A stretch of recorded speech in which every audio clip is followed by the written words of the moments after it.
Good evening and welcome to the November 7th Sustainability Commission. Meetings are broadcast live on Glendale TV, viewable on Spectrum Cable, Channel 6, and AT&T UVerse, Channel 99. Meetings are also streamed live in high definition HD on the city webpage, glendaleca.gov/live, on youtube.com/myglendale, and on Apple TV, Roku, Amazon Fire iOS, and Android devices using a free app called Cablecast and choosing Glendale TV from the menu. Meetings are also archived on the city website for viewing anytime at glendaleca.gov/agendas. Call 818-548-4013 for program schedules. For public comments and questions during the meeting, call 818-937-8100. Public comments on a specific agenda item will be taken when that agenda item is discussed.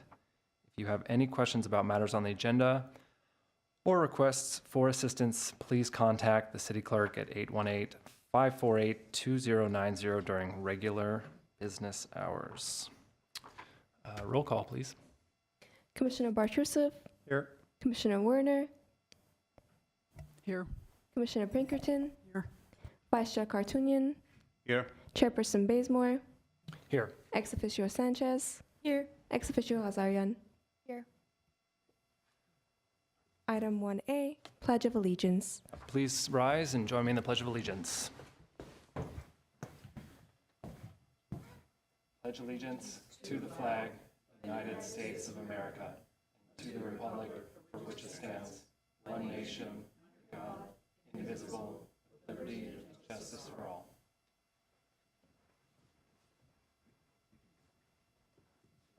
Thank you. What's next? 1B, Land Acknowledgement. Yes, we would like to acknowledge that we are holding this meeting in the city of Glendale on Tovagnar, in Tovagnar, the home and traditional lands of the Gabrielino Tongva people. We would like to pay our respects to the elders both past and present and the Gabrielino Tongva communities who continue to be stewards of this land. Glendale's history did not start with colonialism. Indigenous communities have lived in this area and been stewards of this land for hundreds of years and numerous generations. The Gabrielino Tongva communities and culture continues to grow and flourish. We encourage our audience to learn more about the Gabrielino Tongva tribe and the many indigenous communities in California and beyond. To get started, you can find a list of books and resources at eglendalelac.org/Native American. 1C, report regarding posting of the agenda. The agenda for the November 7, 2024 meeting of the Sustainability Commission was posted November 1st, 2024 on the bulletin board outside City Hall. 2, approval of minutes. 2A, approval of the minutes of the Commission regular meeting held October 3, 2024. Do we have a motion to approve the minutes? I'll make the motion. Second. Roll call, please. Commissioner Bartusev. Yes. Commissioner Werner. Yes. Commissioner Pinkerton. Yes. Vice Chair Kartunian. Yes. Chairperson Bazemore. Yes. 3, board member staff comments. Any comments from the commission? Yes. Please go. Okay. Either of you. Yeah, I just wanted to acknowledge all the, and say our thoughts are with all the folks that have lost their homes recently in Camarillo and in Moore Park. My own sister's house sustained some damage too, and you know, it's climate change is no joke, and even people that don't think they live in a high fire hazard area aren't safe. So, you know, be careful out there, have your go bag, and clear the brush around your house. Well, as student commissioners, Mary and I have been having our own meetings to further develop our ideas that we mentioned at the last meeting for our personal project. We have developed 3 events so far, one of which I will address right now, which will be a block party type event where we would feature vendors from local markets, like farmers markets, local businesses, and booths from surrounding high school organizations with promotions for the sustainability events itself, like the promotion of using the Beeline and other booths with like our own events. And we have been hesitant about the logistics, considering it would take significant funds to manage, such as canopies and having vendors come in. And we're wanting to receive input of having that be merged with existing Earth Day Fair projects for more easily accessible funds and exposure. And we're just wondering how your input would help us make this event possible.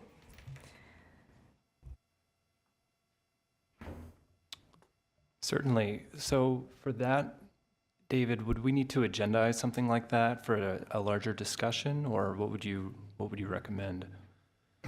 I think you can give input now, Give and input. then we can take those notes. Okay. And then if we need to come back and agendize that, we can do so in the future. Okay, yeah, please. So we'd love to hear more.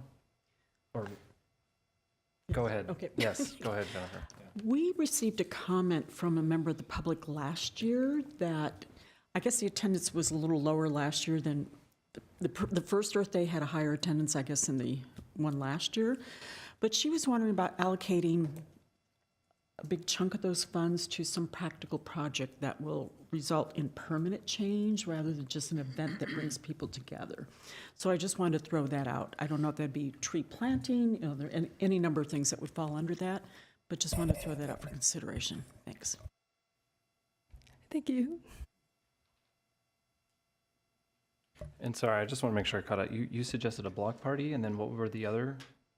Our ideas other again? smaller events would be, we wanted to have that cultural food celebration event, which would be reoccurring, hopefully, based on surveys from the first initial event, and also clothing swaps targeted at teen audiences. For example, having prom clothing swaps, which would take place in the teen library spot that would be opening at the Central Library.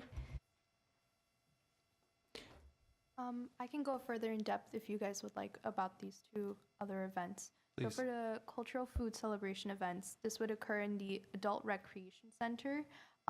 We're aiming to have it around February weekend. As we know, March and April can be a little more heavy on certain government events. So what this would involve is gathering a list of people who would gain interest in this through our promotion of the event, and people can bring in all sorts of cultural dishes or sustainable dishes and foods that they enjoy to make, and it would just be a party where people can inform others of these dishes, and we can also just enjoy each other's company and be more well informed of different cultures and different prepared foods. What this would involve is just being able to reserve the space at the recreation center, and also involving outreach and being able to compose a list of people, and how we would finalize the list of people who would come and their interests. And with the idea of creating this a more reoccurring event, after we plan to have some kind of survey or way to get the information and data from them of how they enjoyed the event, what changes we can make, and rinse and repeat, hopefully make it reoccurring so it can be done multiple times. Additionally, for the prom clothing swaps, this would more likely take place in the teen library spot once it would be finalized. It would take some time to assess the exact date, as typically proms do take place in around later spring.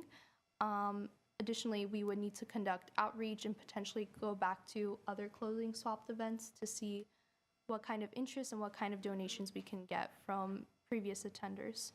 So that's what we have for now. Both of these events would mainly start at finalizing the locations, the dates, and the outreach we would need to have to promote those events.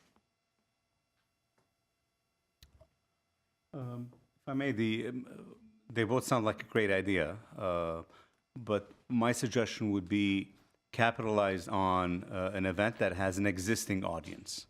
For example, the car show that happens in the summer, you can have a sustainability corner where a bunch of vendors next to each other follow the sustainability theme, whether it's the Beeline, Glendale Water and Power and whatnot, Sustainability Commission. That way you can have a sustainability corner, because that event appeals to the general public, and not just the sustainability block party. So the objective is to reach out to the general public and not those that already believe and have bought into the sustainability idea. And the second idea, in terms of the food tour or the cultural tour, again, my recommendation would be, see if it marries with another existing event, whether it's the repair fair that we do, tag along something. That way, they come in for one and they stop for the other. You just get better audience if there's an existing built-in audience. Thank you. As far as the prom swap or the prom swap goes, which I think is a really great idea. And I think you alluded to late spring. So would the Earth Day event be a good timing for a prom swap, or is that too late in spring? We were thinking of actually having it separate from the block party because as, for example, the past Earth Day fair, there was also a clothing swap present, but there wasn't as much turnout as the clothing swap already has as its own separate event. So we were hoping to have it separately for more outreach and engagement. Got it. Okay, that's the only question I had for now. Otherwise, I think these are great ideas. Thank you. Does the city still have the Unity Day? There used to be an event. Yeah, it seemed, or there used to be like Days of the Verdugos. We used to have these festivals, and I don't know. So it would be good to find out if Unity Day is still happening, because that certainly seems like something that could be piggybacked on, and I don't know. Or maybe they need to bring that back if it is gone. Yeah. I'll echo the same sentiment. I think these are great ideas. I think I'd love to see some of these take place and possibly attend myself. I think for the food, kind of the food event, cultural event, I'm thinking of possibly Artsock Plaza might be somewhere that would work well for that. That corridor, that street has, I think, been slated for some improvements. I'm not sure when those will take place. It might be, in the next year or two, but I think that would be a great opportunity to kind of work with some of the existing businesses and then the potential new businesses that might be moving in there. That's a great street that I think can easily be closed off in the portions that aren't, in the driveways for the parking garages. But I just think there's a lot of potential there, and it could easily be, we could pull some of the folks that typically park there and walk over to the Americana or walk to other businesses on Brand and sort of capture them right there in that area surrounding those parking garages. So I think it's a highly trafficked area that I think we could definitely use. So that's my one. And again, I'm thinking of these. There's great night markets that happen all throughout LA. Typically that sell various cultural foods. I just attended one that was in, trying to think, maybe kind of close to the arts district that had a bunch of Thai food. It was phenomenal. A bunch of businesses came out, and if we could emulate something of that nature, and of course tie in as much of kind of a sustainability theme into it, that would be, I think, really cool. So yeah, great work. One other? Please. Okay. Regarding food, just want to expand your considerations a little, because with the state law mandating that we keep organics out of landfills, food waste is a tremendous problem in the United States. I mean, we toss millions and millions of pounds every year.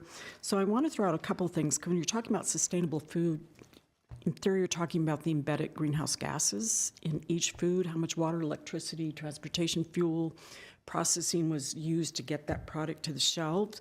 So there are charts out there that show embedded GHGs. Another thing, cooking with scraps and with ugly produce is a trend. There actually is a cookbook called Cooking with Scraps. So what I'm thinking, you might want to find a restaurant or a couple of restaurants to see if they would consider cooking with something they don't usually use, or swapping out an ingredient for something else that's more sustainable.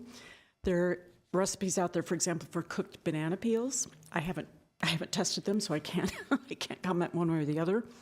But you want people to think about food a little differently and how you can incorporate like stems or leaves, things that you would typically dispose instead of cooking to keep that in the recipe. And I would just also say freezing foods. Too few people freeze foods. You can freeze almost anything except maybe lettuce, or canned foods, of course, but there are guides out there also about freezing food. It does sometimes have an impact on texture, like if you freeze pasta, but if you can find people to talk about those things, some tabling events, yeah, thank you. Thank you. Okay, any other comments from the commission? I've got a couple I wanted to bring up. So the first, Nora, I just sent you a link, if you wouldn't mind pulling that up. So this is a follow-on to a comment I made at our last commission meeting. So just wanted to bring this to the attention of the public. So the California Energy Commission has released its rebate program for home electrification. If you scroll down, Nora, there's the specific one that I'm referencing here is it's referred to as the HERA or HERA. Keep going a little further. There's like a section in here. Yeah, right there. So if you expand that out, this is where folks can go online and find more information.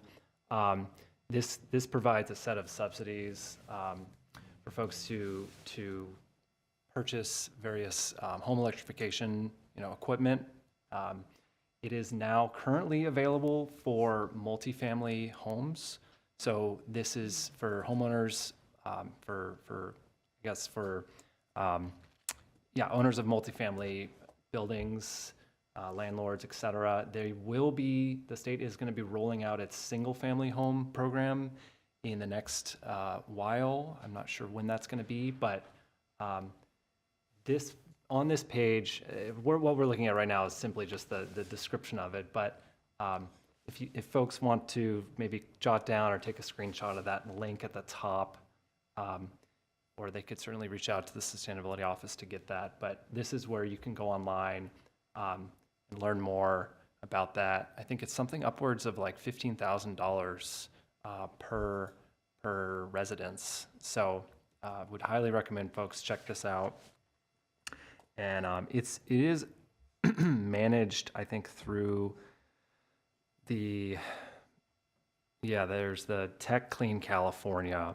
So you can find the link to that on this website as well. So take a look. There's going to be phases to this. Currently, I think it's about $35 million that's available for California. And then next year, there will be additional funding available so long as the feds continue to provide that money. So we don't know whether this may change with the next administration, but that's just something I want to bring to people's attention, as I mentioned, since I mentioned it before. And then the other thing is, so at the October 22nd meeting of the City Council, I understand that it was brought up, there was a concern brought up by some of the council members that this commission has kind of gone beyond its purview and authorized, or I think the word was demanded, that additional work was done by the Rincon Consulting. And I did want to just bring that up this evening to try and sort of fact check that a little bit, or at least myth bust if that would be possible. But so this is a question for you, David. I did want to just kind of hear, was there additional work that was demanded of Rincon by this commission that was not condoned or approved by the City Council? Thank you for that question, Chairperson Blaisdell. No, and as the Assistant City Manager eloquently said at that meeting, we did come in front of the commission. We did ask Rincon to come in person and not attend virtually, and they did attend an additional meeting for the commission to explain the complexities of the Climate Action and Adaptation Plan, but there was no request directly from this commission for additional work. It's just the fact that Rincon came to the commission in person incurred additional expenses that were not otherwise in the original scope of work. and Rincon's also going to come to City Council in person, which was not in the original scope of work too. As eloquently expressed by the Assistant City Manager, the reason for the extended time on this project is, again, due to the complexity of the actions and measures within the Climate Action Adaptation Plan. And there's a lot of feedback between Rincon and the different departments in the city about the Climate Action Adaptation Plan. So that added time to the contract, which is why we had to come to City Council for additional funds so we could complete the remaining tasks within the contract. Well, thank you for that explanation. I myself was concerned hearing this because I wanted to make sure that, we are acting within our jurisdiction, and going forward, I would hope that if anything that we do or ask of any of our consultants or of staff, that goes beyond our purview to, please let us know. So in this case, it sounds like we were, we were requesting or recommending more work or, well, as you said, it was additional meetings, but I guess what I'm trying to say is we all are here to support the CAP. A lot of work has gone into that. We of course want to see that plan come to fruition, and I guess I'll end with saying I'm glad, I believe council approved the additional funds for the consultant, so I was glad to hear that. But yeah, thank you. I think that's all. Yeah, thank you for clarifying that, because I was watching that meeting too and going, what?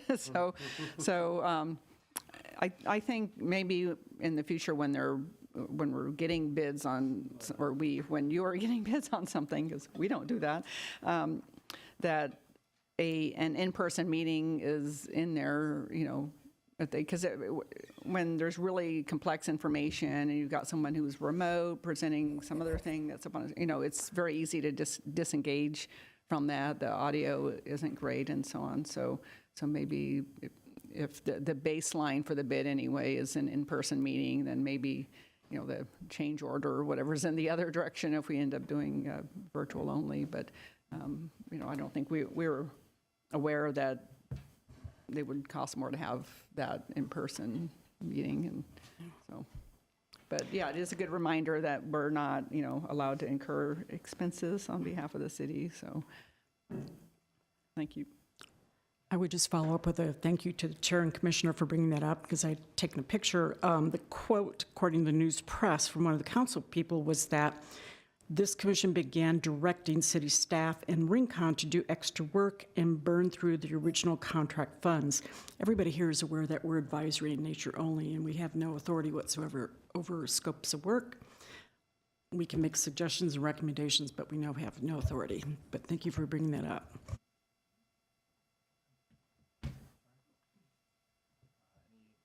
Any comments from staff? Additional comments? Yeah, I have two comments to make. The first one is I'm happy to say that we have hired Nora full-time to take Elizabeth's position, so we're really excited. And she's already doing amazing, fantastic work, so yeah. And secondly, I'd like to introduce Ruzanne Solian, who's our Clean Energy Officer for GWP. And Ruzanne's just going to talk a little bit about her role with GWP and just respond to any questions that the Commission may have for her. Good evening, Commission members. My name is Ruzanne Soloyan, Clean Energy Officer at Glendale Water and Power. First, I want to thank our Sustainability Officer, David Jones, for this opportunity to introduce myself to the Commission. I started my role at GWP 5 months ago. And in my current role, I will be mainly overseeing various customer programs for energy efficiency, low-income assistance, transportation electrification, and also overseeing several projects focused on clean technologies, such as utility-owned solar projects and also transportation electrification initiatives. I think that's mainly it, and I will be also working on assessing everything, all the programs that GWP currently offers to various customer classes, and improving some of the programs, mainly focusing on optimizing the portfolio and making larger impact on the community in terms of greenhouse gas emission reductions and energy water efficiency improvements. Thank you. Well, welcome. We're glad to have you. This sounds like a big portfolio of work that you're going to be overseeing, so that's wonderful.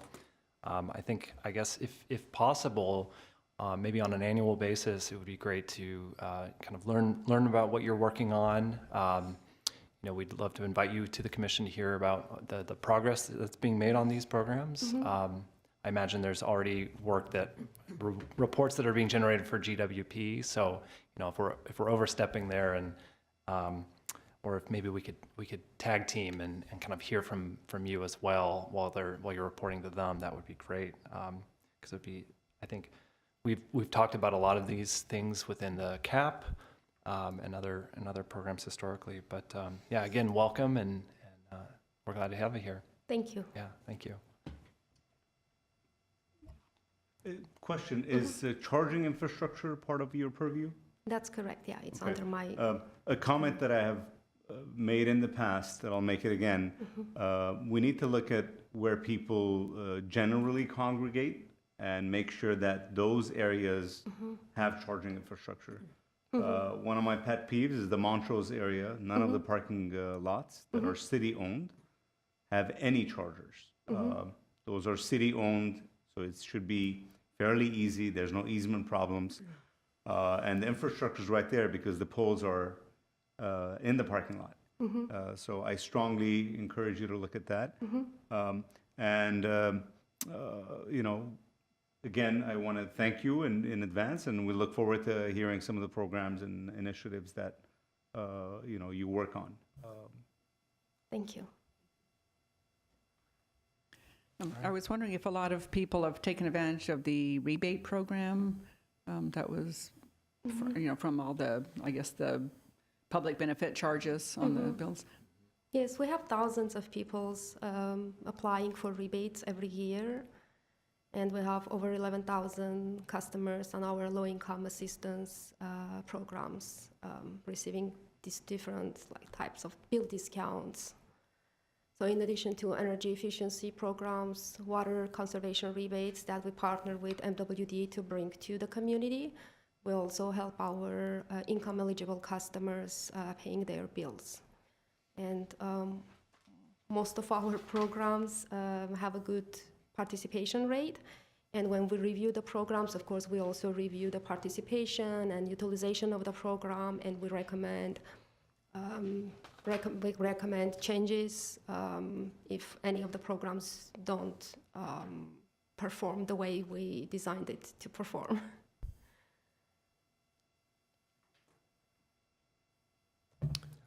Welcome. Excited to have you in this role. I'm curious, so as we're developing the Climate Action Adaptation Plan, are you one of the main conduits between the Sustainability Office and GWP? Or are you one of the main folks that we're working with on the GWP side? I am one of the stakeholders, since we have several divisions that contribute to the Climate Action Plan. I'm not the only stakeholder, but I work closely with David. And when it comes to specifically GWP programs, we have some state mandated regulations that we have to comply with. So we have to kind of balance that with what's in the Climate Action Plan and what we can do by continuously kind of complying with regulations and also bringing more programs and initiatives to the city. Got it. And I'm kind of curious. I've brought up versions of this question before, but I'm curious about our public benefits charges and from an equity perspective, how we're reaching out to low-income households, particularly non-English speaking households that could benefit from all of the amazing programs that we have, but are just simply not aware of them. I'm thinking like targeting census tracts or disadvantaged communities and going out there and proactively letting them know about these programs rather than just sending out a mailer as part of their utility bill. Are there efforts like that we're thinking of that could potentially add to the robustness and outreach element of these programs?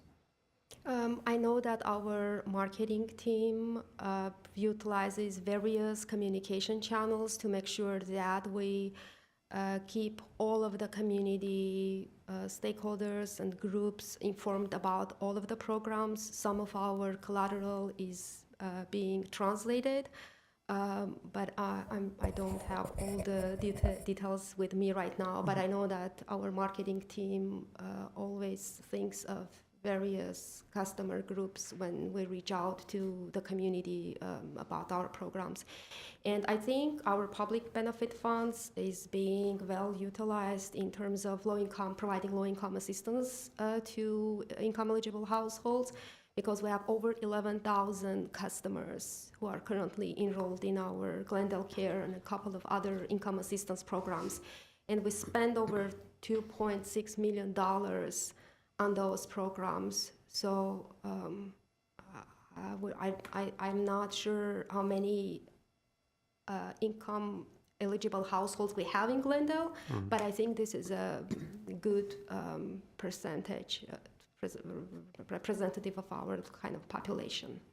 Great. I'll just leave it with, and it's, you don't have to answer, but just throwing out an idea that perhaps we can target the lowest income census tract in the city of Glendale and do like targeted in-person door knocking with the languages that people are comfortable with to let them know about these programs. And perhaps even do a survey and ask, like, are you aware that these resources are available to you? Because I think as advisors and policymakers, there's a curiosity about our penetration levels. And I love the rebate programs that we have and the incentives that we provide. I'm just not sure that we're reaching the folks that I feel we really need to reach. So that's something that I'm curious about, and maybe through the climate action plan, we can address equity that way. I know it's more resource intensive to do that type of outreach, but if we did like a pilot study and just targeted one census tract or block group, just to see what those results give us, it'd be interesting to see. Thank you. Yeah, Thank we will you. consider that. One quick question too, since I brought this up earlier, is the HERA program and the other CEC funding that's going to be available something that will be publicized or published through the GWP, at all? Is that something that you guys are aware of and getting the word out about? Yes, we are aware of that, and we will be working on providing information about other programs that customers can stock with GWP programs, because currently we offer building electrification rebates, and by providing customers information about other rebates that they can take advantage of, that might actually help them save even more. And same with tax credits. So we are working on compiling information and providing that information to our customers through our website. Okay, wonderful. Thank you. Just one quick question, comment. Welcome again, and thank you for coming here tonight. To follow up on the commissioner's comments, it would be interesting to get a report, not necessarily from you, but probably from marketing, as far as all the different advertising or outreach mechanisms, channels that are being used. Is it direct mail, is it phone calls, social media, et cetera? And do we have any person-to-person, door-to-door outreach? And the conversion factor, how many of what type of outreach result in people actually signing up for rebates or other programs? I think that'd be really interesting. I know in the old days in advertising, if you got a 0.5% response to direct mail pieces, that was considered excellent. So I'm just wondering, what's the percentage of conversion for all the different types of outreach that are being used? Thanks. Okay, thank you. I was wondering what the participation rate is for the rebates for electric vehicle charging stations in multifamily housing and commercial areas. I understand they reimburse 50, up to 50% or 50% up to a certain amount, like $50,000, I think it is. So it seems pretty generous, and I'm just wondering if it's had any traction, if people are taking advantage of that. Yes, I think I have some numbers here. So for example, this year we had 10 commercial and multifamily customers applying for the rebates. And so we have residential EV charging rebates and commercial EV charging rebates. For commercial multifamily, we offer up to 50% or up to 50,000, whichever is less. And for disadvantaged communities, the rebates are higher. It's up to 75% or up to 75,000. So this year, up to date, we processed 10 applications, and we have processed about 100 applications for residential EV charging rebates. Great. Well, seems like word is starting to get out. That's good. Thank you. You're welcome.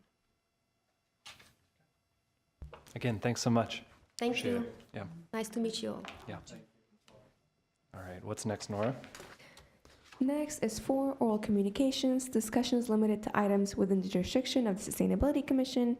Each speaker is allowed 5 minutes. Sustainability Commission members may question or respond to the speaker, but there will be no debate or decision. The matter may be referred to staff for investigation and report. We have 1 speaker card. Okay. From Shane Lee.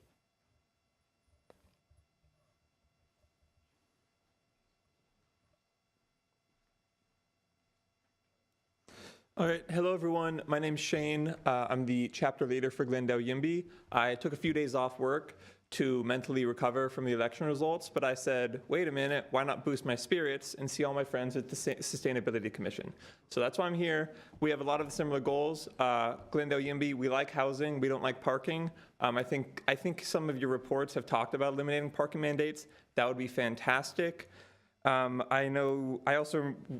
just talking about it, Chairperson Bazemore, I think you were talking about like night markets and how like making streets car free. We also support that stuff. It might seem adjacent to housing, but it's all in the same vein of trying to create dense mixed-use walkable communities. When I was in Taiwan, I studied abroad there for 3 months, and there was a night market everywhere. Every morning and every afternoon, there was a night market. There were no cars. It was just a little alleyway. And the secret was that it was like mixed use, these areas, but there were no cars there. If there was a car going through that area, it would not have been a night market. These things just happen spontaneously, and we can do that in like certain neighborhoods. Like Glendale YIMBY, we're super supportive of any projects you want to do that just reduce car dependency.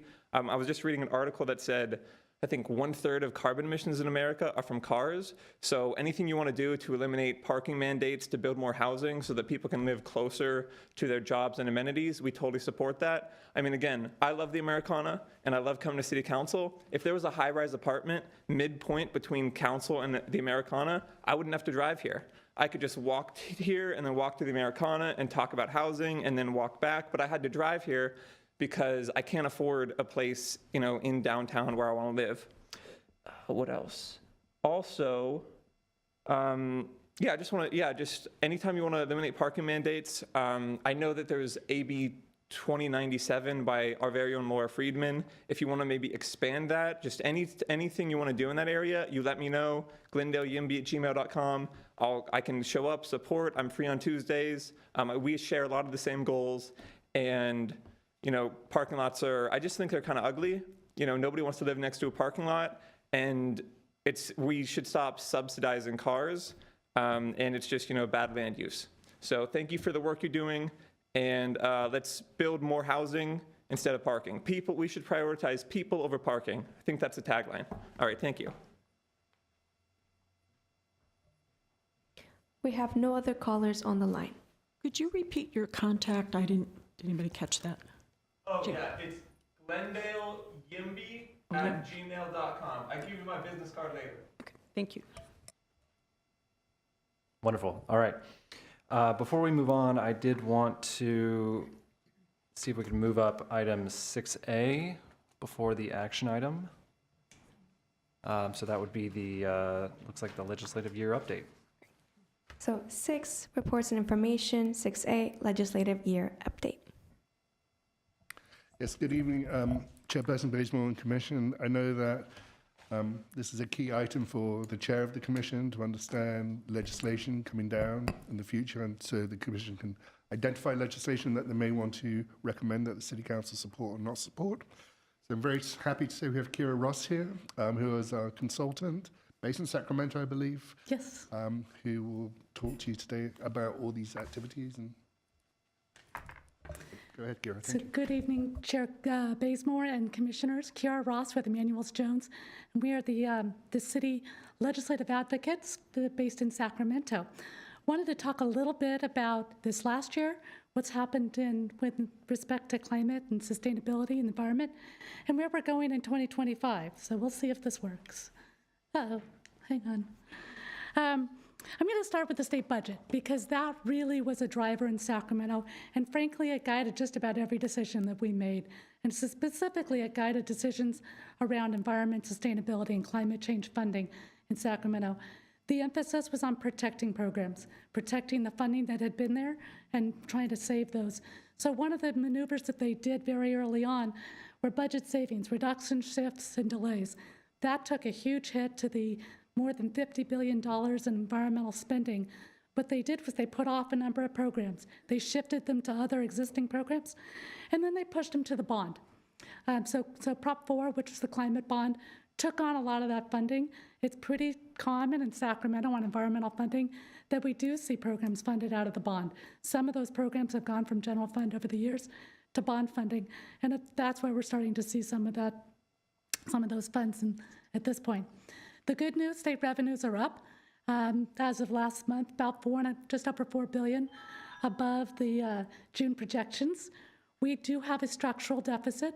So we do anticipate multi-years of a deficit. So even being up by $4 billion, we do anticipate next year that we'll continue to have a deficit. Just very, very quickly, in 2024, 2,100 bills were introduced. 1,200 went to the governor. He signed 1,000, vetoed just about 200, just under 200. 15% veto rate. Number one reason for vetoes was funding in state bills that was not included in the budget process. It's always a big issue. So a couple of the key bills, one of the most popular ones in Sacramento this year, SB 1053, plastic bags to grocery checkout counter. This was a follow-up from SB 54 from several years ago. By 2026, prohibits those thicker bags that at one point we thought would actually be used as recyclable, and then we realized nobody's recycling them. So it's time to get rid of them. The second one, SB 1221, 1221 by Mr. Min. This is a really big deal. This bill is the first time the state's really stepping in on policy on building decarbonization. So this bill started out very large, and it ended up pretty small. But what it does is that the state PUC creates 30 new neighborhood-level decarbonization pilot programs. It's going to be funded through gas companies. The whole thing is going to get set up at the state PUC, so it doesn't apply to someone like GWP. This is at the state level. But for the first time, we're going to look at building decarbonization, moving residential neighborhoods 100% from gas to 100% electric. So it's the first time the state stepped in. So that's a really big one. The other ones, 1383 organic waste. You've talked about composting and all that. A couple of very technical bills that went through this year that are going to lead to a whole discussion on 1383, making some changes that are helpful to local communities. We're looking at additional technical assistance. We're looking at some of the procurement requirements. Cities and counties not only have to deal with the waste, but they also have to procure a certain amount of composted material, and that's been a real challenge for a number of cities. So that's those two bills and some discussion coming forward in January. Oil and gas, big deal, still is a big issue. We saw the special session, SB X2-1 was the bill that passed. We will continue to see a lot of discussion about oil and gas. We had some discussion at the very end about distance from the cities are allowed to declare distance from oil and gas wells. That kind of conversation will continue. And probably the biggest piece of legislation on the environment was Prop 4. So SB 867, $10 billion, very significant funding. I will tell you, nobody was really happy with this at the end of the day. It's not enough for any one area. We could have easily done $20 or $30 billion in climate, and 10 billion was sort of the budget of what they could do. Couple of key areas at the city level we're watching. Recycled water funding is one. There's funding in there for local parks, and there's funding in there for extreme heat, climate centers, so climate resilience, things like that. There is funding for wildfire prevention, very broad funding for outdoor recreation. And I will say there's a lot of funding in there for energy. That's all for wind energy up on the North Coast. But it's a pretty significant measure. Funding will very likely run, as almost all bond funding does, through existing lines, through places like the CEC and other state agencies. So we'll look to see that funding. Probably, it usually takes about 18 months from after the election. So they've got to go out and get all the funding lines set up. So another year and a half is probably about when we'll see those dollars actually really begin to be doled out. November general election, we saw what happened on Tuesday. Prop 4 did pass. And we're going to talk a little bit about, as we're looking forward in 2025, about what this new administration means. We saw a special session called today and sort of what that's going to be. I'll just note the legislature is going to come back on December 2nd for one day. They open the session. They're also going to open an extraordinary session that the governor called earlier today that will deal with protecting California values, is what we're calling it. But what that means is they're funding for litigation and then funding also legislation that's going to look at potential areas where this new administration might push back. In the past, the Trump administration and Trump have said that they would come after states on things like wildfire disaster funding. We've heard a lot about that. We anticipate seeing legislation in 2025 that would potentially set up a new pot for California, essentially a FEMA-type pot that cities and counties and others could get funding for on climate. So that's something we might see in this special session. Another one in terms of very specifically to the environment, we've had issues in previous years on air quality, legislation on tailpipe emissions, where you have to have a federal waiver. In the last round with the administration, that was a big deal, so we'll watch for that kind of thing. We've seen restrictions on things like funding for water and water allocations, where Trump administration previously have weighed in. These are the kinds of issues that we anticipate both seeing legislation on, but also discussion in early 2025. And anytime, well, I should say, the special session is being set up to fund and to get ready to legally fight some of these things. So we will likely see legislation and funding for the Department of Justice so that they're set up. So if they see issues that may undermine some of California's existing laws that protect the climate and protect climate and sustainability, they would go and fight them in the court system. The other area that we'll see, we've got 36 new legislative members. It's a lot of new membership. State budget deficit. Really big issue coming forward is the reauthorization of the state's cap and trade program. We're going to see that discussion in early 2025. It's significant for a number of reasons. It's significant because a lot of funding comes out of that program. It's continuously appropriated, which is unusual for funding, so it's not an annual, it's always there. It funds things like high-speed rail, funds things like there's a number of programs that so biomass and some of the Cal Recycle programming, a lot of transportation funding comes through the cap and trade program. Will those programs be reauthorized? Will they expand, change programs? How are they going to look at that kind of funding, which is a giant pot of funding going forward in 2025? I think we'll see a lot of discussion on that. That will be really regulatory as opposed to legislative, but that'll be there. And then the governor's final 2 years, I think we've got a pretty good sense of where he's going. We've seen it in the last 24 hours. Special session is really the political beginning of that on December 2nd. And then his January 10th budget, we'll kind of see him lay that out as well as in the State of the State. That is, the last issue I just note, a lot of discussion right now about legislation going forward in 2025 on energy affordability, rates, and what does that mean? What does that look like? The governor tried to push a package at the very end of the legislative session, didn't go forward. I think we'll see some of that come forward in 2025. So that's a lot of information. I'll stop there and see if there are any questions.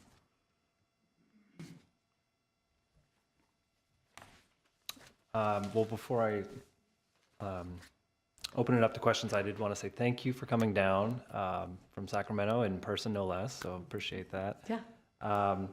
Yeah, lots to take in here.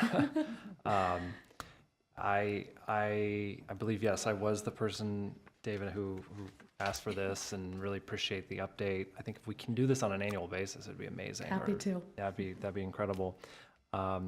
You answered my first question, which was going to be about the special session. Actually, Yeah. I was very curious to hear what was going to be included in that.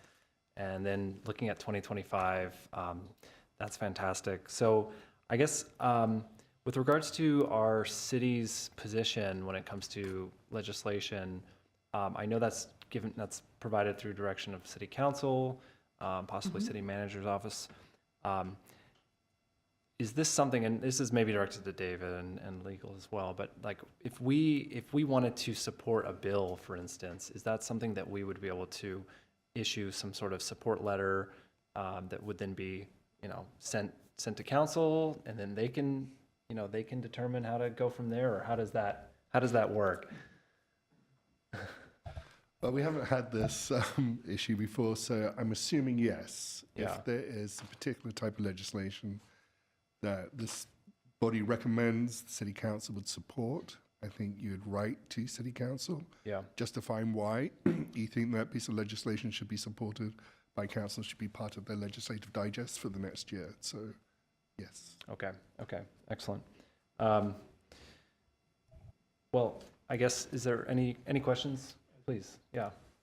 Thank you, first of all, for being here. A question, I'm assuming you're responsible for Glendale's advocacy efforts in Sacramento.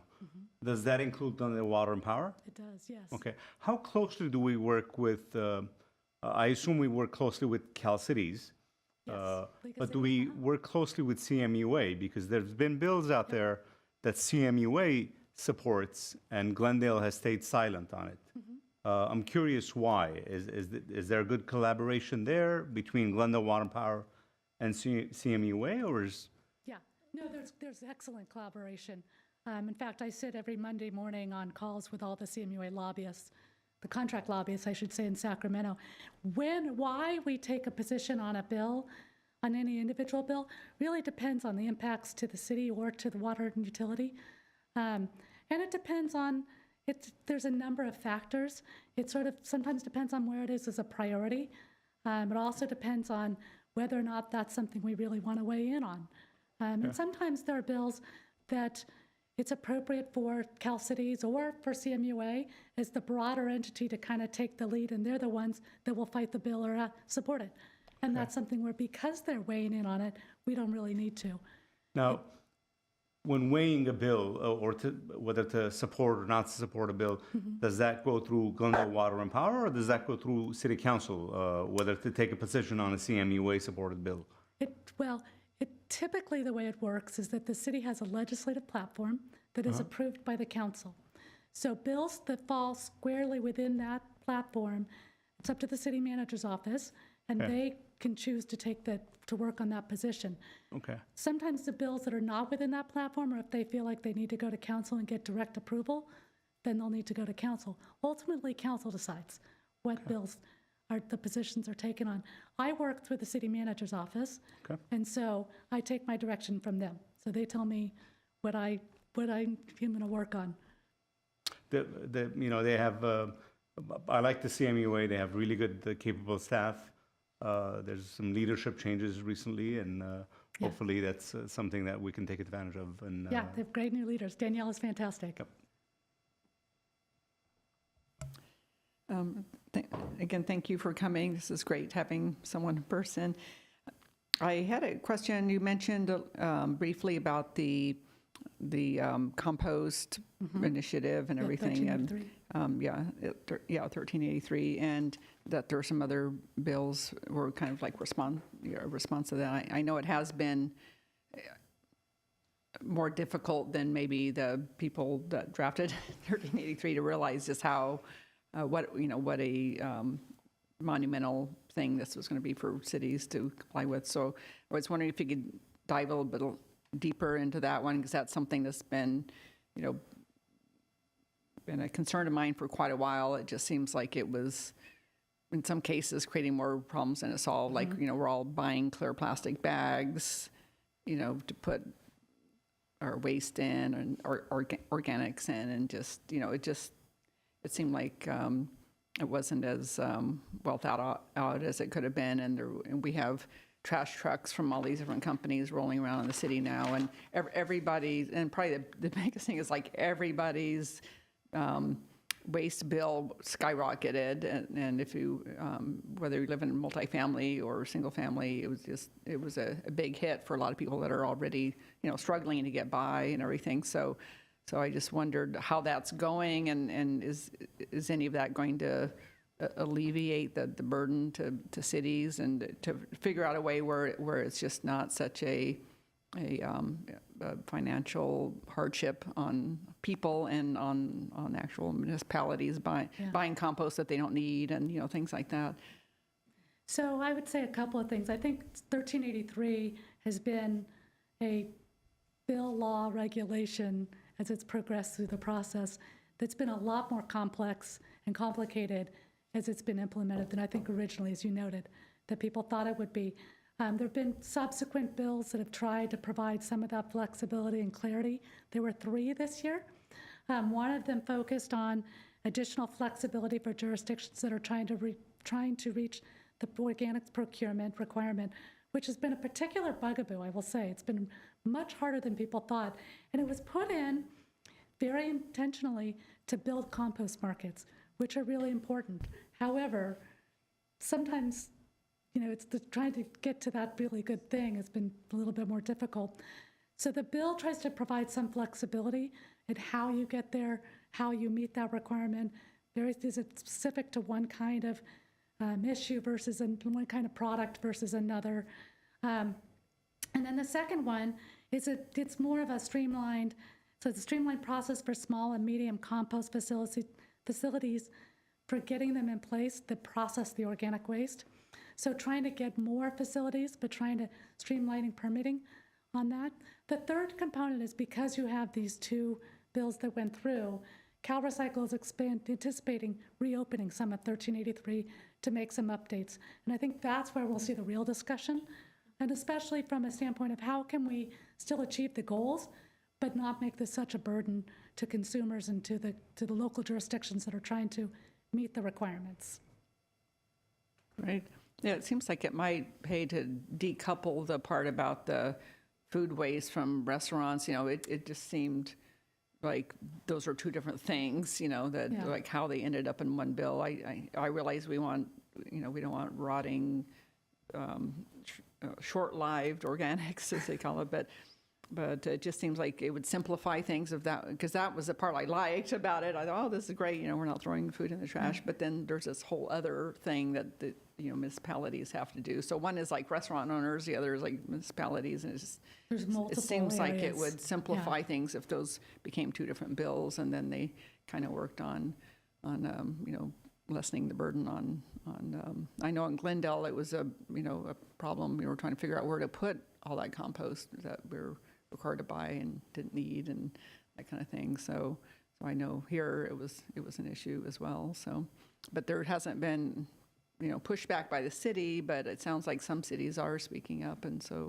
Some are. It depends on the individual jurisdiction, and it depends on, where they are, whether they're meeting their goals, and whether or not they want to speak up. This is, when we just talked about sort of the League of Cities and others, the legislation that happened this year was sponsored by the League of Cities and CSAC and the rural counties. So it was sponsored by all the associations. So it didn't come from any one jurisdiction, but from a broader standpoint, this is about a conversation to try to get additional technical assistance, get additional help, but it's being done at the association level. Right. All right. Thank you. Mm-hmm.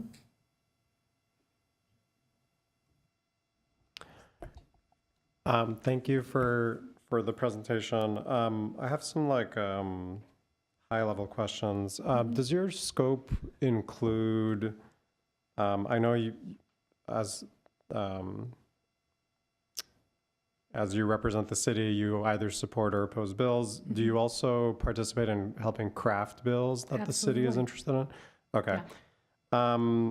Okay, great. And then I'm sure you keep busy all year, but I know there's a legislative calendar. So when are there was a discussion or question about the commission's ability to advise council on a bill one way or another.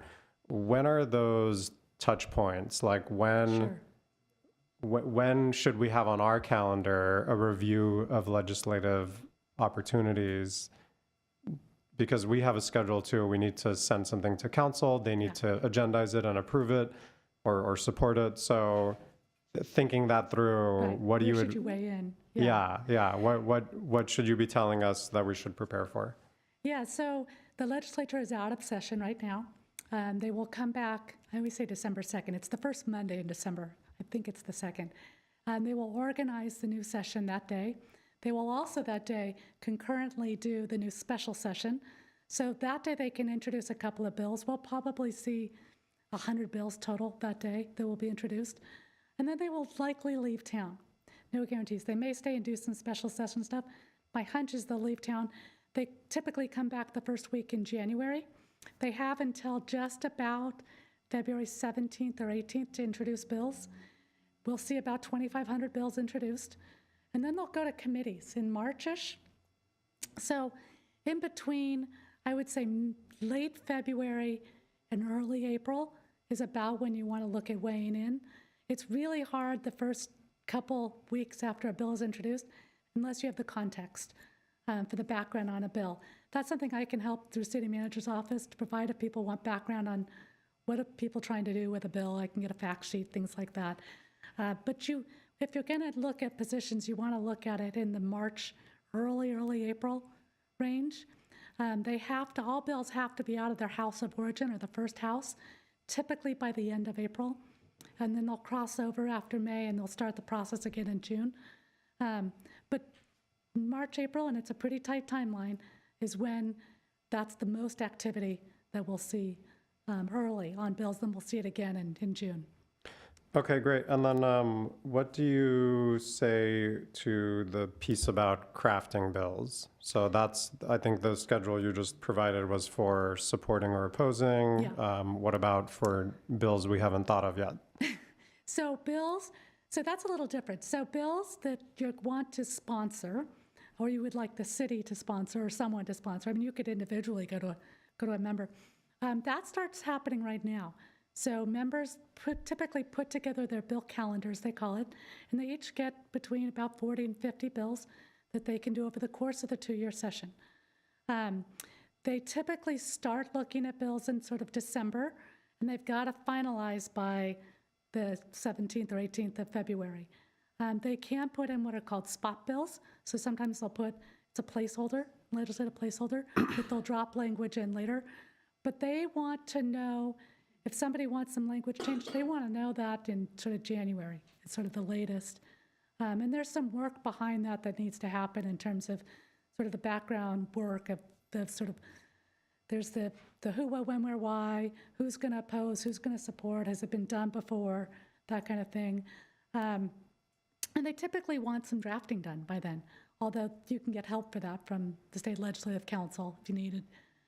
But that's something, if you're interested in that kind of thing, it's something you want to be working on right now, because they really need the heads up for what's coming. Got it. Cool. Yeah, I'm asking these questions to piggyback off of the earlier question about us providing recommendations to City Council, because I think your presence here today is timely, given the outcome of the national elections on Tuesday. I think it's even more relevant now to say all politics is local. And I think as far as our scope is concerned with sustainability, it is all going to be up to us and how we tackle this issue, because we're not going to get much help from the national political climate. So I would like for us to take a more aggressive approach in interfacing with city council and making recommendations as it relates to state policy. I'm going to go out on a limb and say that, yes, we can recommend whatever we want to city council, whether or not it's state legislative policy or not. It is something that we have, which is a voice, and as long as we agree on something, we can send it to council. So given Tuesday's outcome, I think we should think of that opportunity more proactively and be a little bit more aggressive with that, because I don't know what else, like, we need to do something, and we need to do that here at the local level. So that aside, I do have a couple like particular questions about what you presented. So the 1221, Yeah. are the 30 pilot projects predetermined? No, it's a Okay. brand new program. They're going to begin developing the program at the state PUC. So we'll know sometime in 2025 what those designations are. But my understanding is they're not predetermined. So that's something that the PUC will kind of begin to determine. They can't, I mean, there are some guidelines. You can't have more than, I think it's 1% of any one gas company's population or jurisdiction, things like that. But they're not predetermined where they are in the state. Okay, so Yeah. is that an example of something that Glendale can lobby for or apply for? Or Yeah, that's a good question. I haven't seen the actual PUC hasn't developed the program yet. So I don't know if it's something that it would be, say, a utility would apply or a city would apply, or if a neighborhood jurisdiction. I don't know sort of the details around it. So that's something I'm looking for at the PUC when they develop that, what that would look like and what it would mean, and who's the applicable parties that could actually apply for it. Okay, I'm not going to ask you to do it because I don't want to ruffle feathers and get illegitimate attacks hurled at us. Yeah. But will you be notifying Glendale if we are in fact eligible for an opportunity like this through this bill? Okay, great, thank you. And then for Prop 4, I know you mentioned it's going to take time for those funds to become available. I think you said 18 months. Same thing there is, do you let your clients, your cities know of these opportunity? Okay, Yeah. great. I'm particularly interested in parks because we are park poor in South Glendale, which is predominantly disadvantaged, and we struggle to find the funding that we need given the land values that we have in our city. So I'm hoping that that's an avenue for us to finally fulfill our obligation to get more parks in South Glendale. So I'm looking forward to this and glad it passed. Yeah. Great, thank you very much. Absolutely.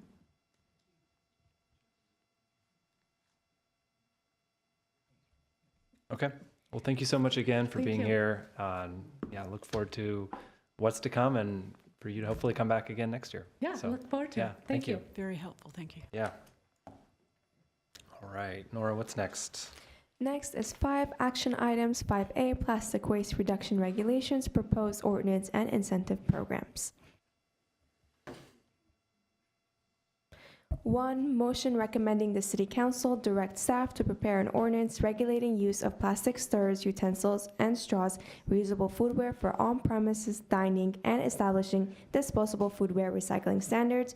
2, motion directing staff to develop incentive programs to support the transition to the proposed plastic waste reduction regulations ordinance. 3, motion recommending City Council direct staff to engage the services of a consultant to provide continued education and support to organizations impacted by the plastic waste reduction regulations ordinance.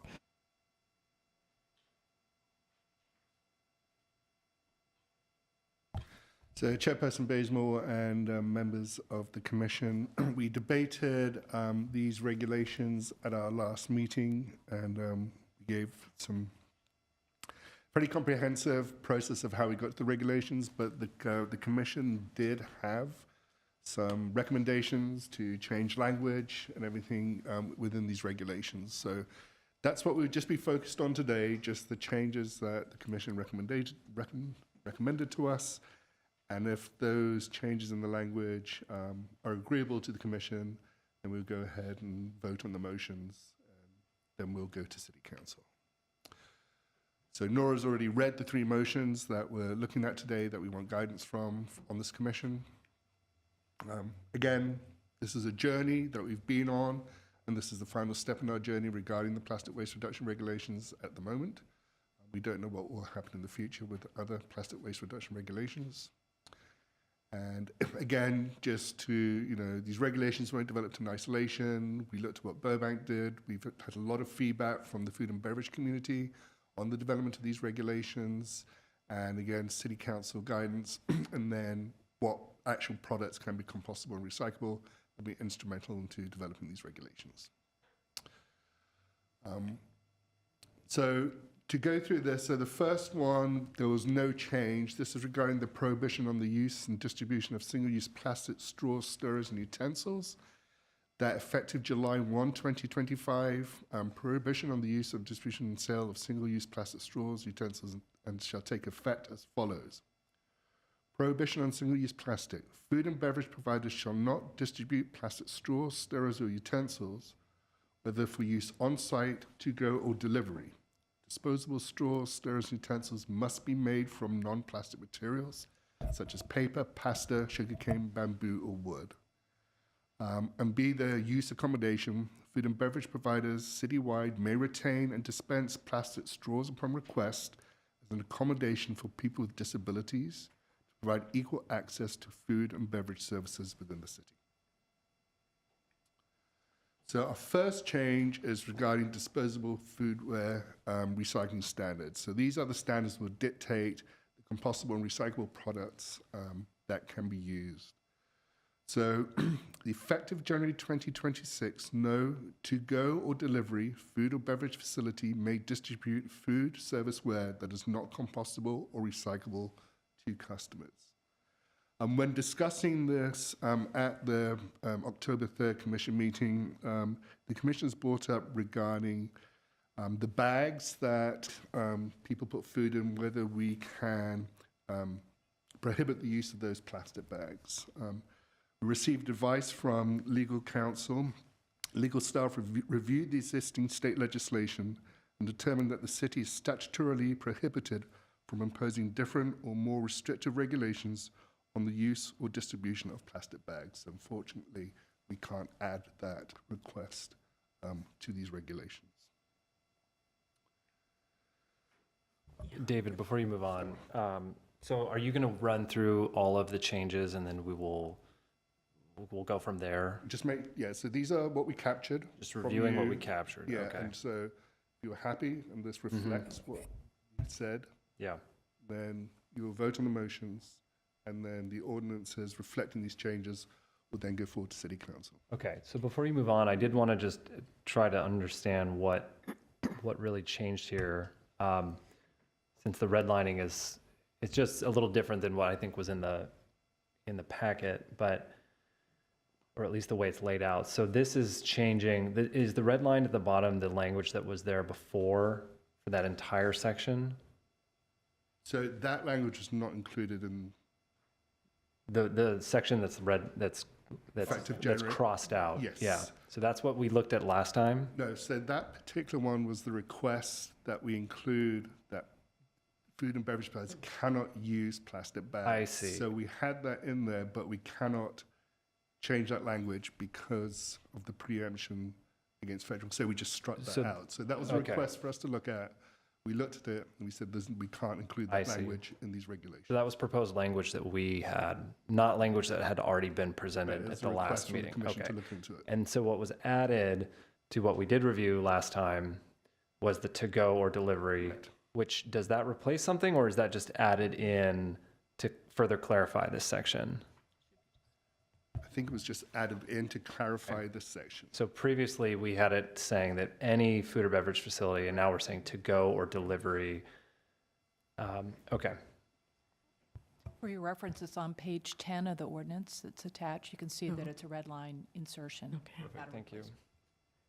Can I ask a question? So what's our preferred format tonight? Do we wait to the entire end of the presentation or make comments on each slide as we go? You can make comments Okay. as we go forward on the slides. Okay, then I do have a couple on this. I recall strenuously objecting to including the word recyclable in this because that includes plastics and typically containers, et cetera, are supposed to be clean and dry before they go into the blue recycling bin. And just based on my observations, people don't tend to wipe out their plastic food containers before they toss them in the bins.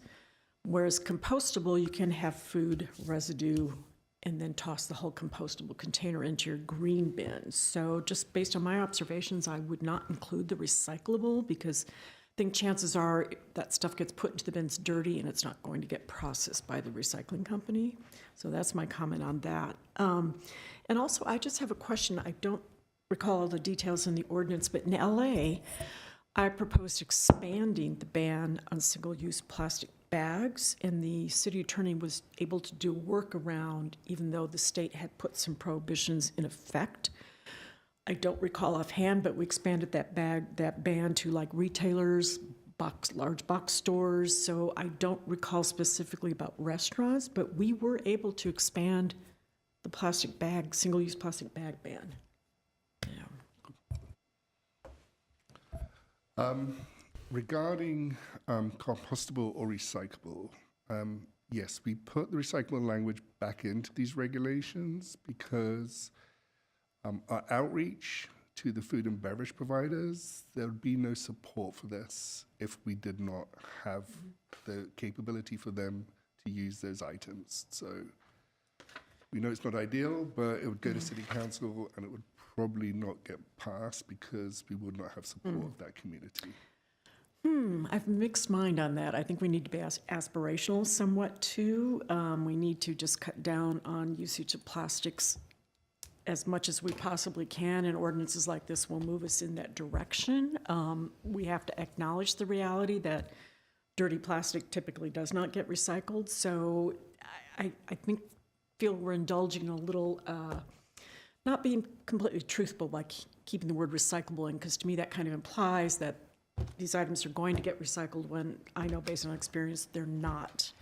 So that's my objection to it. And again, I think the way to offset I know compostable typically is more expensive than the disposable foodware now in use, but I think, again, the best way to combat that is to truly jump in with both feet and see what we can do in terms of cooperative purchasing. Because I feel like this is going to happen at the state level. And I wouldn't say more than 2 years. So I just say let's give them a 2-year compliance. Let them have a year or two to comply with it. But if we keep recyclable in, you're not going to force anybody to change their behavior or force them to start looking at additional suppliers or other types of foodware. So that's my objection. Why? And I understand, but I just think the city should kind of force the issue, give them a long compliance period, but force the issue, because I guarantee you everything that I put in my plastics report from LA is happening at the state level now. So I think this is going to come down the pipeline also. Thanks. Are you saying to include recyclable with a phase out, but the 2-year thing you're saying, could it be more simply put by saying we allow compostable and recyclable, and then in 2027, no more recyclable? I would say drop recyclable right now, just say compostable, but give everyone 1 or 2 years to come into compliance with it, because that, I think, is an adequate length of time for everybody to get into compliance. Especially paired with AB 619, which would be a big outreach to local businesses. LA County just created AB 619 literature not that long ago, even though the law is 4 or 5 years old now, that restaurants can decide to let their customers bring their own reusable food or beverage containers with them. So if you do a big outreach, that's the biggest savings right there, is a container they don't have to provide. So I would say just drop recyclable, because again, I feel it's miscommunicating what actually happens. The reason I'm asking in the way that I asked is because if we do what you're suggesting, which is take out the word recyclable and provide a 2-year compliance window, then that means they can use anything, even something that's not recyclable or not compostable. So is it better to say, my version basically? Right. No, I get entirely what you're saying. I'm just saying the recyclable is complete, it's, I don't know what the word I'm trying to, it doesn't reflect what happens. So if they are using recyclable, it's still going to end up at the trash. If they're using disposable foodware, it's still going into the trash. So I'm just saying, let's be realistic, reflect the reality, and give them a longer period of time to comply. So something maybe that we could consider that would maybe marry those two ideas would be to have a second effective date amended or added to this that would eliminate recyclable containers. So, we would keep the restrictions that are in this language, meaning that you can only use compostable and recyclable, and then maybe we could say, and after, January 1st, 2027, it can only be compostable only. Yes. What do we think? I just suggest that because if we go with the compliance clause or whatever you want to call it, if a restaurant wanted to, they could just get they'll use black plastic, which is not recyclable at all, instead of getting something that technically can be recycled or composted. So I'm just thinking through what is going to get a restaurant owner to buy the thing we want them to buy. Right. So that's why I'm going towards that kind of language. No, I concede your point, absolutely. So maybe a two-phased, two-tiered phase in, two-phase. And David, The way the regulations are written, so compostable or recyclable. So we wouldn't allow black plastic because that is not accepted in the cities. So it has to be what the city can recycle in our system is what would be acceptable for them to use. But So I if just you want give to them a clarify. 2-year compliance deadline, and it kicks in 2 years from now, because we want to give them more leeway to get ready, then in that 2 years, you're giving them carte blanche to do whatever they want. Recyclable, non-recyclable, everything goes. I hear what you're saying. Compostable is the standard that we should aim for. But by striking the recyclable, we might be doing ourselves a disservice and killing the whole thing. You're gonna build up the opposition for this. I think the best we can hope for is the phased approach that, in the next, let's say, this year or whatever, you can use either recyclable or compostable, and then put in another 2 years after that or a year after that, it's compostable only. There is some argument out there that compostable is not always available. We heard it here that there's some products, I love pho. Good luck buying pho to go in compostable. They only give it to you in styrofoam, unless they allow you to bring your own containers. So let's not kill the whole thing because we want to aim for the ideal. The ideal is compostable, no argument. We agree with you. But let's not build up the opposition, give ammunition to the opposition to say it's not available, kill the whole thing. I'm happy to compromise on this. I just wanted to reiterate that, but the reality that this stuff isn't getting recycled, but okay, I get the point. So let's see if there's a way to wordsmith it so that it's phased. It kicks in, let's say, for the sake of argument, in this case, January 1st, 2026. It's both, and then a year after that, it's compostable only. I like that idea, and I want to make one quick kind of preface to this is I would love for this to go to council sooner than later, so if our comments tonight, can be relatively concise so that we don't need to bring this back again to review as a commission. I think that would be good. And we're doing that thus far, so I think that's great. So So- I would, If, please, David, yeah?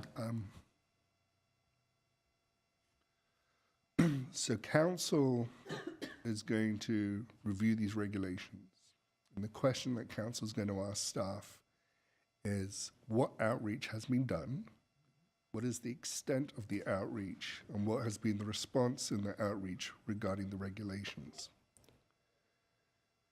The outreach very clearly stated to us that if we restrict it to just compostable, there will not be support for this regulations, and City Council will get to hear that there will not be the support for these regulations. So my recommendation, based on understanding that the importance of outreach to the City Council as we bring regulations to City Council, is to leave in recyclable at the moment. With a sunset clause, as may be suggested, but I think 2027 is too early for that sunset clause. I think you'd want to look at 2028 for that sunset clause on using recyclables. That's my recommendation. You can decide, obviously, how you want to proceed on this, but based on... Do we have any, how do we word it, exemptions, like feasibility or financial exemptions for this, or waivers, whatever the word may be? There is. So if a product is unavailable, that'd be an exemption. Yeah. If it costs 50% more than the standard product, you could apply for an exemption there. Mm-hmm. And then for one of the other regulations, when we talk about on-premise dining, if there is just no space Right. to place a dishwasher or a washing facility, that would also potentially be an exemption that they could ask for. Okay. An example for that would be if you have a food store at the Galleria, which is really tight, and there is no accommodation for a dishwasher, we can't expect people to sit. Right. I don't want to get it too far ahead of us. I think that'll come up again. But for this particularly, I would be supportive, I think, of maintaining a 2027 date for further phase out, of recyclable. I understand the feedback, David. I understand that, council is going to want to understand that this is largely driven by input or what am I trying to say? That there's been a lot of outreach that's gone into this. But, as was mentioned, I think the state is looking at further regulations around plastic waste. And in my mind, I think 2 years seems like a good amount of time. And if there are kind of financial waivers that allow for things like pho, or other specific types of foods that aren't feasible in a compostable container, I can understand. I think that's a good, that is, I think, sufficient for businesses, in my opinion. So, David, correct me if I'm wrong. If we put in the kick-in date for the second phase, 2027, council can say that's too early and change the date themselves. Correct. Ours is simply a recommendation to council, right? Correct. I would go with, the phased in, and let council change the date if they want to change the date. So it would essentially read, effective January 1, 2026, no to-go or delivery food or beverage facility may distribute disposable food serviceware that is not compostable or recyclable. And then as of January 1, 2027, compostable foodware only, in essence? it would be the same language, but it would just say then effective January 1st, 2027, same thing, no to-go or delivery food.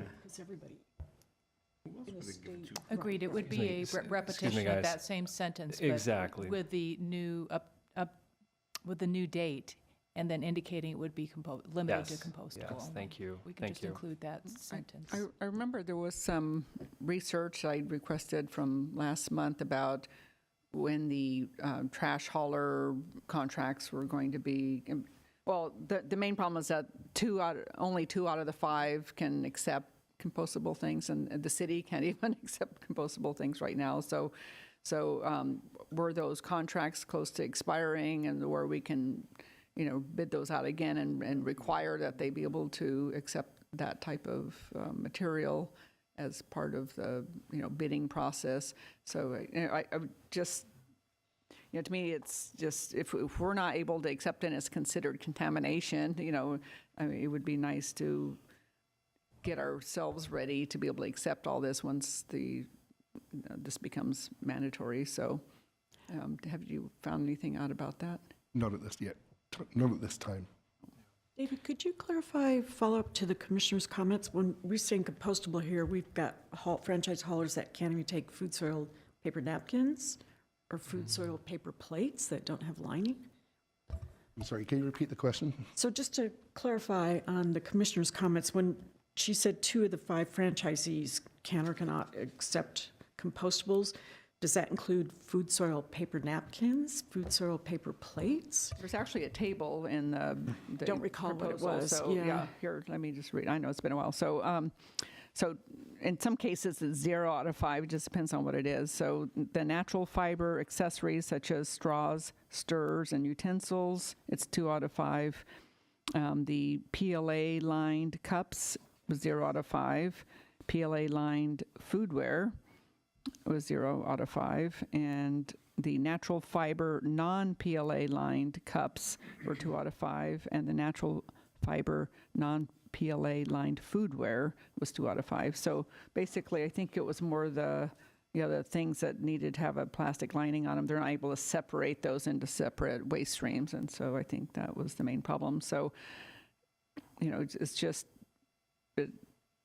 I have an issue with, asking them to do something that we can't do, we can't follow through on our end. That continues to plague me on that. So when we're looking at dates and so on, it does make sense to kind of stage it, in a way that we can also get our own, ducks in a row on this, so we can accept these and try to help drive the industry into, being able to retool or whatever they need to do in order to keep our business and so on.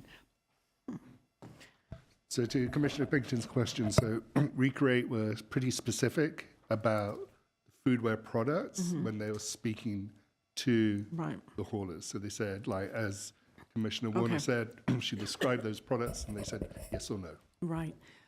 And I'm not recalling accurately the discussion on PLA products or, so-called bioplastics. I think I recommend that we just not accept those, period, in our blue or green bins, because they're, again, I consider them, it's a form of greenwashing. Thank you. David, I'm not sure you need the 2 customers at the end. I think that's may not distribute. That is not compostable or recyclable, period. I don't know if you need the 2 customers. Yeah, is there a reason that language is in there? I mean, as to go or delivery food, I mean, would there be delivery to other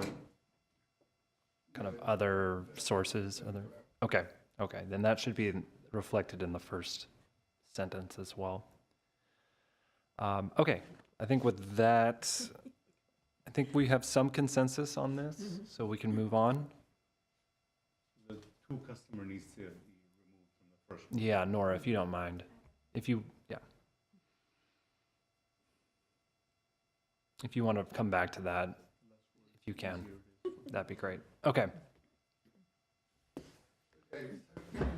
On-premise dining, this is the original language. We'll move straight on to the list. So at the last meeting, there was direction from the commission to separate out large and small businesses in terms of timelines. So it reads, effective January 1, 2026, large food or beverage facilities with more than 26 employees serving prepared food and beverages served for the consumption by a customer on the premise of a food and beverage facilities shall only be distributed in reusable foodware. And then the new language is effective July 1, 2026, all other food or beverage facilities serving prepared food or beverages served for the consumption by a customer on the premises of food and beverage facilities shall only be distributed in reusable foodware with these exemptions. So, and then the final point D is we had, this is a point that Chairperson Cole made, and we think we've got this language correctly identified. So where a food or beverage facility is granted exemption from on-premise dining reusable foodware requirements, compostable food serviceware shall be used unless that product is unavailable, as long as the disposable foodware complies with section 8.42.045. So I think the intent of your conversation was if they made exemption, they can be exempt, but they have to use compostable foodware. That's what we understood. Yes, that is the intent. Okay. One quick comment here. You've used food serviceware and foodware in a few of these. Is there Okay, yeah, is there I'll a put that. technical, if there isn't a technical difference between those, No, there isn't. or if they're defined in the definitions, I think we should try to keep those uniform. Agree.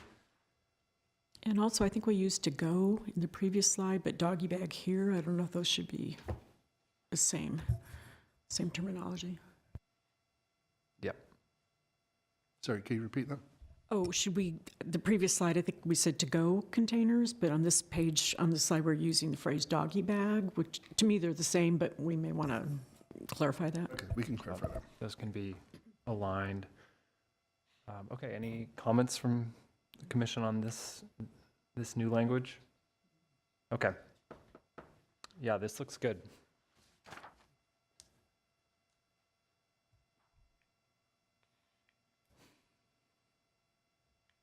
Oh, sorry. So the other request for the commission was regarding the incentive programs. Initially, we indicated that the recommendation allowance of $50,000 for the first incentive program be for 2 years. The commission recommended that we do $50,000 per year for this incentive program. And then the same for the capital improvement program. Initially, we recommended $100,000 for 2 years. The commission recommended $100,000 per year to support businesses in the transitions to these regulations. So those are the changes that were requested by the commission. Excellent. Cleaning it up. Yeah. Yeah, thank you, David. Thank you, Nora. That looks good. Unless there's anything else from the commission on these items, do you have an idea of when this will be headed to council? We need to vote on it, right? Of course, yeah. But quick As soon as we're question. done at this meeting today, we'll start redoing the staff reports for council, so hopefully get to city council within the next month. Within the next month, okay. And if So I could as was just add, said- there would be an introduction, Right. and then the following week would be the Of the course. adoption. By, Two-step process for ordinances. And just to add, sorry, to add one point, we're still waiting for the final report from Recreate. okay, So about all the outreach they've done, because that we want that to definitely be part of the report going to council, and Recreate are supposed to get that to us next week. So and what, can you remind us what was new they were doing in that, what still needed to be completed from the last, they presentation they just need to gave? finalize all the outreach that they've done. Okay. We understand that the council will want a list of all businesses Okay, by name that Recreate visited, so we asked them to compile that information for us. And then it's just tidying up the two separate reports, phase 1, phase 2, tying it all together, just so we have a comprehensive document to present to City Council on the outreach that was done for this ordinance. okay. All right, so with that, oh, yes, please. Sorry, I just wanted to ask, it was mentioned before about specific products which can or cannot be composted within Glendale. I was wondering, as a part of the incentive or when this is made aware to different businesses, would there be a possibility of addressing a specific list of products or things that is able to be used with Glendale and possibly for any workshops or like outreach events where those businesses can attend and get more information on this? Would those kinds of informations be provided for them? Thank you very much for that question. So yes, so we will be supporting businesses. We already had one product vendor fair. So we brought different vendors in who have compostable products, and then we invited the food and beverage community to that fair. In all honesty, it wasn't well attended, so we're going to redo that. So we're going to continue doing those types of vendor fairs. And there will be a support package of like listing where food and beverage providers can buy compliant products from. So we're going to provide them all that information. And then hopefully one of the motions is to continue outreach to visit 400 food and beverage providers over the next 2 years. So Recreate will continue to talk to the food and beverage providers and just to be there to support them as they transition to begin implement these regulations. So yeah, we understand that continued support is very much needed. Thank you very much. Just a clarifying inquiry. So we had talked about greenwashing and what is compostable. With these incentives that we're providing to the business owners, are we able, or should we like stipulate what those funds can be used for? And can we make certain things that we don't want ineligible for those grant funds? Very good point. And this would entail a lot more work for the city, but when we got some grant funds from Rethink to provide compostable foodware to all the vendors at a given farmer's market, we went through the market and took photos of all the foodware that was in use and then compiled a master list, and we placed the order for everyone. So we actually got better pricing. I think we have maybe 30, 35 vendors. So, but I agree, I would prefer no PLA, no bioplastics whatsoever. But that's how we did it. Those were grant funds, so it was a little different, but it was one master order. And we had sub-orders, and we separated the stuff when it came in and just could deliver it directly to each of the vendors. And you know what, also if you do a kind of survey, go through restaurants and look at what they're using now, you could help them identify, make sure if they're using like a 6-ounce cup or a 9-ounce cup, or not cup, let's forget cups, plates or something, to find a supplier that has the equivalent or as close as you can get to that product. Question. So if I may respond to Commissioner Buttress-Souf, for the incentive program options regarding compliant products, which is you can use some of these funds to buy like the compostable and recyclable products, or you can use some of the funds to buy reusable. In the staff report, we did recommend that 80% of those funds just be focused on helping restaurants buy reusable as opposed to them buying product in general, because they can generally afford to buy that product. So it's very much focused down on the reusable. But can the incentives, instead of actually issuing an incentive check or giving somebody an incentive after the fact when they purchase, can the city just contribute that equivalent amount and handle the purchases itself? I'm just thinking that'd be the easier way to police what is actually purchased. We would have to speak to our purchasing department. We'd have to speak to our purchasing department, see what options are available.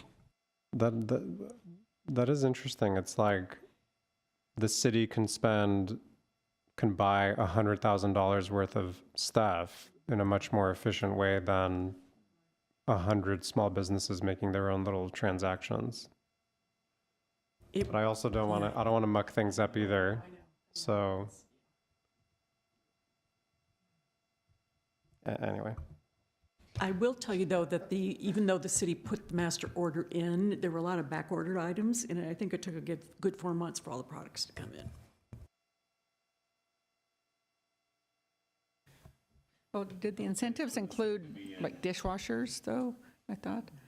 So we have a capital improvement incentive program, which would be $100,000 a year. And that program would be focused on those businesses classified as small, so 26 employees or under. and it will provide them assistance for capital improvements to accommodate dishwashers. So if they don't have plumbing, the appropriate plumbing or something, it would help them build out that infrastructure so they could install dishwashers. And does it say it has to be like an Energy Star dishwasher or something, some kind of framework around that, so we're not...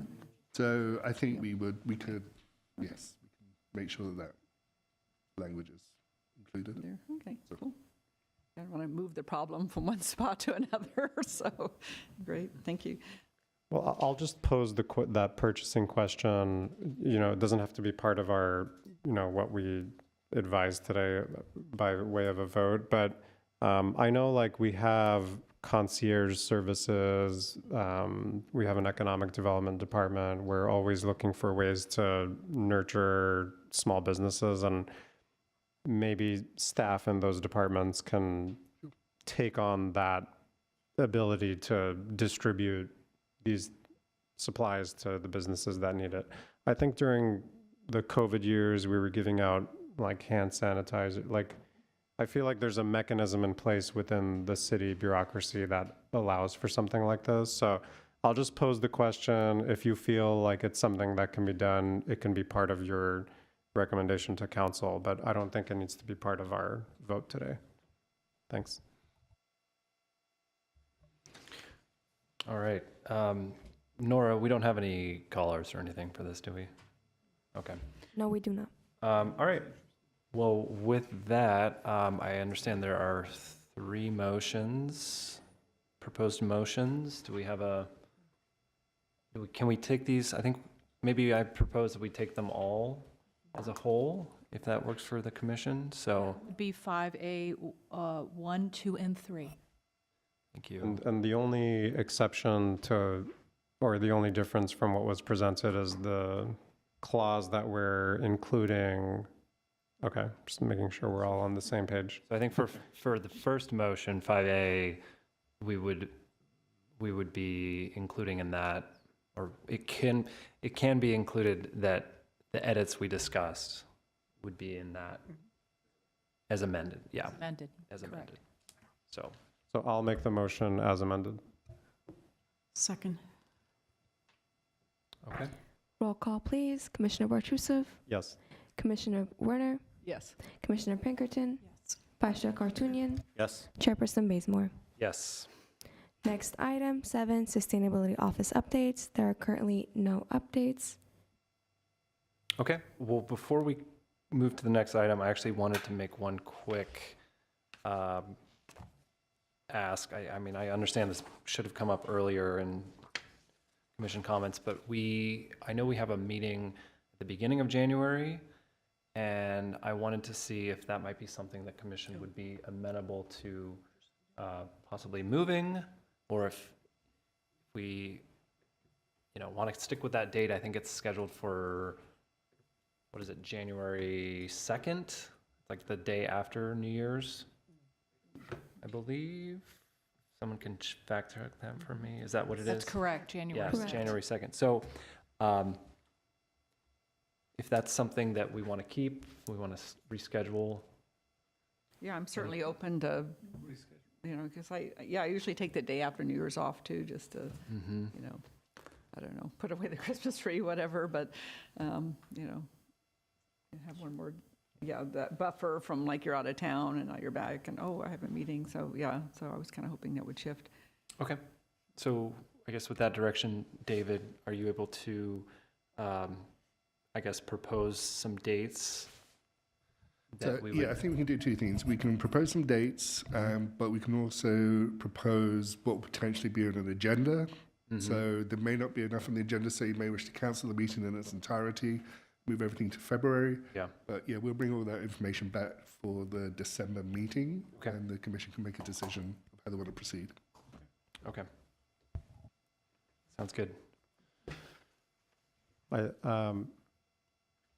I thought you'd put a plug for the Repair Cafe, which is next weekend. Yes, it's November 16, and we only have like 4 volunteers who have signed up, so we really need volunteers this time around. So if anyone knows anyone who can, tinker, sew, the Repair Cafe needs more help than a clothing swap. We already have clothing swap volunteers. but that would be much appreciated. What was the date again and the N- location? November 16 at Grandview Library. Nora, would you mind sending us an email saying this is what's required of a volunteer, this is what we're looking for, what times and whatnot, and we'll send it around to see if there's folks out there. Yeah, that'll Will help do. us socialize it if it's just, packaged, that we can Will do. forward it around. Are there particular skill sets you're looking for the Repair Cafe? Tinkerers are always the most in demand, and sewers. Tinker and sewer. Would you take an amateur tinkerer that Yes. might not repair something but would be willing to give it a try? Yes, we also have a do-it-yourself station. Okay. That's Yeah. Yeah. Yes. we have a toolbox for you too. Okay. Well, you might see me there then. We'll see. Awesome. And remind us, so it's at 10 a.m. and where did you say it was? Grandview Library. The Repair Cafe starts at 11. The clothing swap starts at 10. Yeah. Got it. And they conclude at 2? The Repair Cafe concludes at 2. Clothing swap concludes at 11, but we're going to leave the closeout and tell everyone, hey, there's free clothes for you to take. So it's clothing swap 10 to 11 and then repair 11 to 2. Okay. Correct. All right. A follow-up question about the event. Are we accepting e-waste or recycling batteries at that event? We are recycling batteries, but small batteries. Okay. So Got it. the library accepts small battery drop-offs, so small like AA batteries, just the things that you would... Consumer batteries, basically. Exactly, Okay. exactly. C's and D's and Yeah, the little tiny. Exactly. And then I forgot to bring this up earlier, so I'm gonna just say something real quick, an event announcement or community meeting announcement. So Glendale Public Works just let folks know about the Glendale Speed Safety Program, which is the speed cameras. There's 2 community meetings coming up on November 20th and 21st. One of them is virtual. And there's a survey that's currently out for folks to contribute their thoughts on where they think speed cameras should go, and just collecting feedback on general speed safety in the city of Glendale. So I wanted to make sure people were aware of that. Again, as it pertains to sustainability, we want to encourage and foster streets that are safe for everybody, including people that are driving. And this is a huge step in the right direction for getting some folks into compliance and driving a little bit more safely on our streets. Thank you for mentioning that. I was talking with Laura Friedman about that at her election party on Tuesday, and she mentioned San Francisco has already implemented theirs. Like they're like way ahead of us, and there was a waiting list of cities to be one of those 6 pilots. So we are very lucky to have been chosen, and I'm a little disappointed it's been taking so long. Like we're just now getting a survey, and it's almost like the first year that we're eligible is nearly come and gone. So I'm glad it is starting to get some traction now, and I'm sure there are things going on behind the scenes to get ready for it. But yeah, I think that can't come soon enough, because it's for a specific time, and we're just burning time by not implementing it yet. So I hope people respond and they get going on it. The website mentioned like mid-2025 as an implementation date. So it's sooner than we think. The website is glendalespeedsafety.com. So there's a FAQ, there's a survey, more information about the meetings coming up. So please participate. And would you indulge me with just one quick question? I'm sorry. That might pertain to the, thank you. Yes. That might pertain to the Repair Cafe. Does Glendale save or do they retire street banners, the banners we hang from light fixtures and poles? Do those get tossed? Because I'm just thinking those might be raw materials for bags, purses. So just had that thought. I save mine, and I know everyone in at least our own building saves them. I'm not sure about at-large city. That would be great to find out. I mean, I assume they fade significantly, so maybe we're always purchasing new ones, but if we are, it'd be some great raw material. Thanks. All right. Well, the Hollywood Bowl makes the banners from the Hollywood Bowl concerts into tote bags, and those of us that are subscribers got a, who subscribed on time or whatever, got a tote bag made out of the banners from the previous year. So it's pretty cool. Great. All right. Well, I think we only have one item left on the agenda. Correct. Item 8, adjournments. Move to adjourn. Second. All right. Thank you. Thank you.